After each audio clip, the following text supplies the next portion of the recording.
আমার একটা ছেলেরে আমি দীর্ঘ 4-5 বছর ধরে দেখতাম, প্রত্যেক মাহফিলে দেখছি হে সামনে বস, আমি বইলেই তারে নজরে পড়তাম। পরে একদিন আমি তারে ডাকছি, ডাইকে আমি বললাম তুমি কি করো?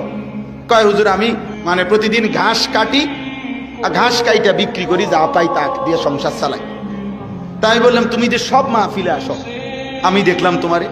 কয় হুজুরে যখনই আপনার কোনো পোস্টার দেখি, কয় আমি তখন এই ঘাস কাটার টাকার থেকে একটু একটু টাকা জমাই, গাড়ি ভাড়া মিলাইয়া রাখি, আপনার ওয়াজ শুনতে যাবো।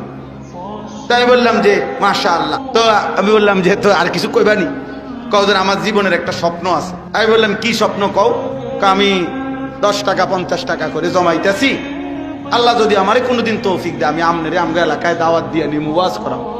পরে আমি বললাম ওহন দাঁড়াও, অন ডেট লো, এখন নাও ডেট, আজকে তোমারে ডেট দিলাম, হাদিয়া দিতে হবে না, আমি দিমু তোমার, এটা তোমার মাহফিলের চান্দা আমি দেবো, ও আজ টেহা লাগতো না, তুমি যাও, তুমি আয়োজন করো, যেখানে কও তুমি, তোমার ঘরে হোক উড়ানে হোক, আমি ওখানে ওয়াজ করব।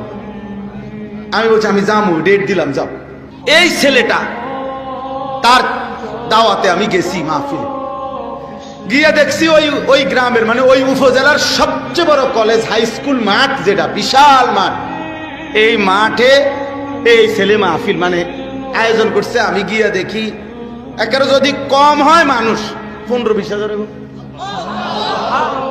স্টেজে যদি একেবারে না হয় হুজুর 300-400 হুজুর হইব। হুজুর খেলাফত মজলিসের যিনি কেন্দ্রীয় আমির, এই যে দেওয়াল ঘড়ি মার্কার যে খেলাফত মজলিস, উনি বসা পাশে, ওনার বাড়িতে বানিয়েছে বড় বড় হুজুর সব।